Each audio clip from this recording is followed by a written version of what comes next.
주님께서 여러분과 함께 또한 사제의 영과 함께 마르코가 전한 거룩한 복음입니다. 주님 영광 받으소서. 그때 예수님께서 배를 타고 건너편으로 가시자 많은 군중이 그분께 모여들었다. 예수님께서 호숫가에 계시는데 야이로라는 한 회당장이 와서 예수님을 뵙고 그분 발 앞에 엎드려 제 어린 딸이 죽게 되었습니다. 가셔서 아이에게 손을 얹으시어 그 아이가 병이 나아 다시 살게 해 주십시오 하고 간곡히 청하였다. 그리하여 예수님께서는 그와 함께 나서시었다.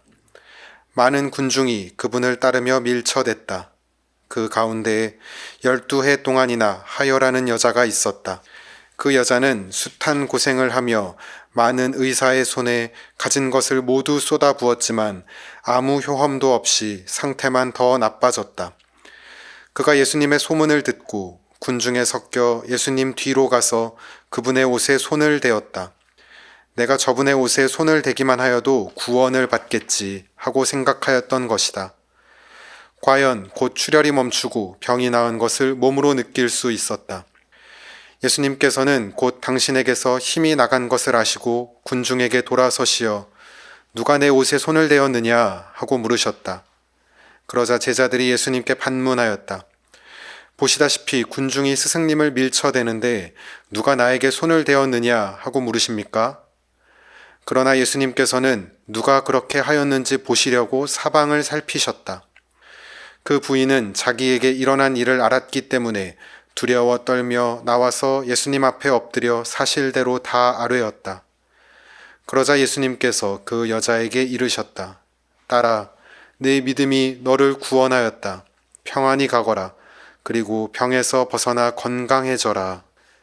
예수님께서 아직 말씀하고 계실 때에 회당장의 집에서 사람들이 와서는 따님이 죽었습니다. 그러니 이제 스승님을 수고롭게 할 필요가 어디 있겠습니까? 하고 말하였다. 예수님께서는 그들이 말하는 것을 곁에서 들으시고 회당장에게 말씀하셨다. 두려워하지 말고 믿기만 하여라.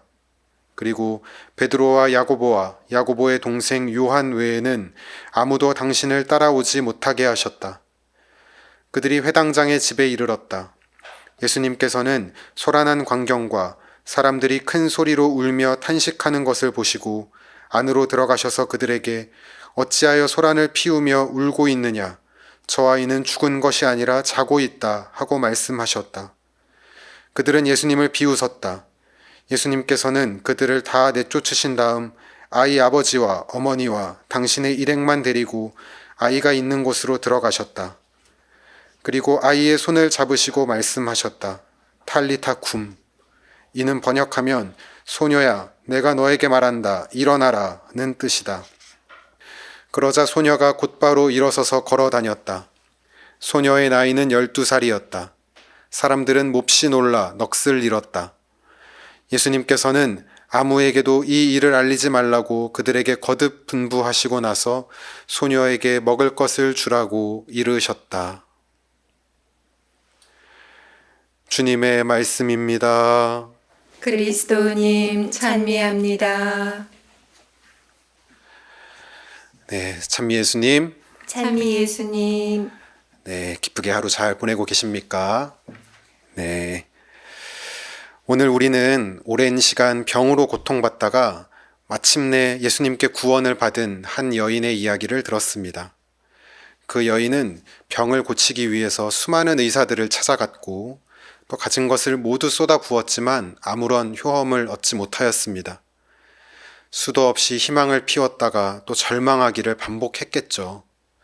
그렇게 12해나 지나버리고 나니 이제는 병이 나을 수 있다라는 어떤 그런 꿈을 꾸는 것조차 불가능한 상태가 되고 말았습니다.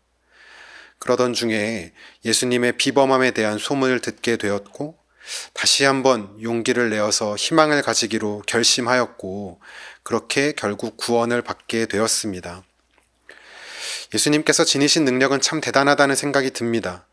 예수님은 의식하지도 않으셨는데 여인이 단지 옷자락에 손을 댄 것만으로도 그 여인의 병이 낫게 되는 기적을 체험하지 않았습니까?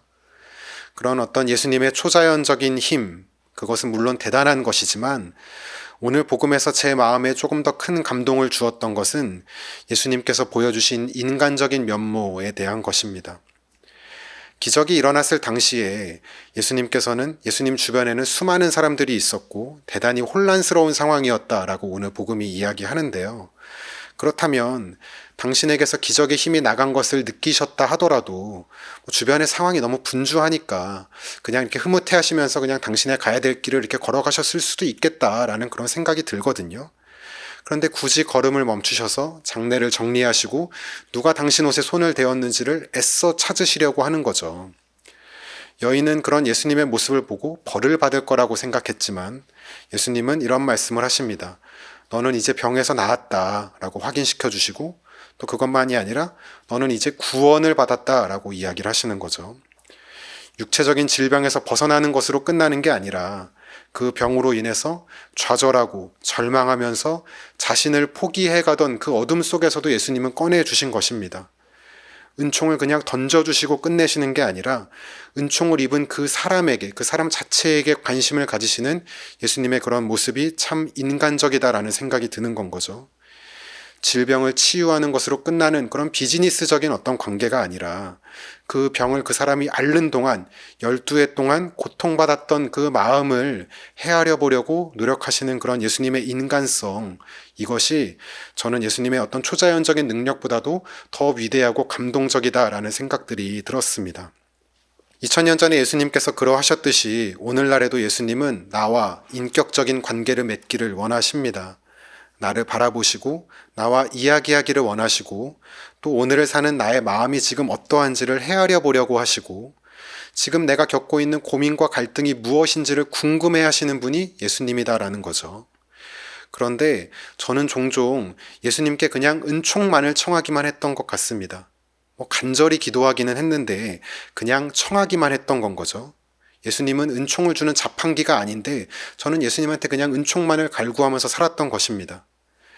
예수님은 그렇게 기도하는 저를 유심히 먼저 바라보시고 또 그 간절한 마음을 헤아려 주시고 또 절박하고 힘겹게 살아가는 삶을 안타까운 마음을 가지면서 그런 이야기들을 저와 나누기를 원하시는데 그렇게 인간적으로 예수님은 저에게 다가오려고 애쓰시는데 저는 그런 예수님의 눈을 바라보려고 하지는 않았던 것 같다는 생각이 듭니다.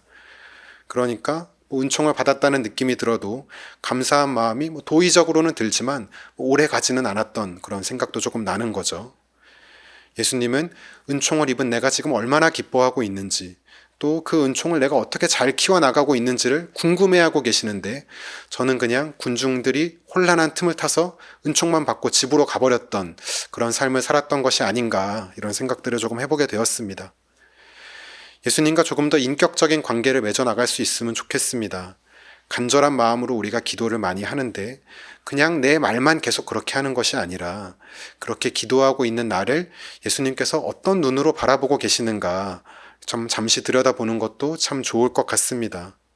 그렇게 예수님의 시선과 나의 시선이 마주쳤을 때 마음속에서 어떤 풍요로워지는 느낌을 받거나 때로는 이렇게 코끝이 조금 찡해지면서 조금은 눈물이 날 것 같은 어떤 그런 마음이 든다면 그게 바로 예수님과 내가 인격적인 관계를 맺어나가는 그런 순간이다라는 생각이 듭니다. 인간성을 만나는 순간인 거죠.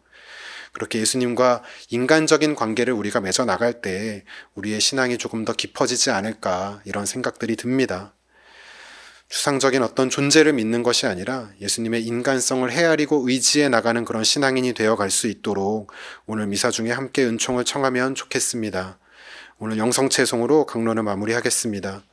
주님, 당신 얼굴 이 종에게 비추시고 당신 자애로 저를 구하소서. 아멘.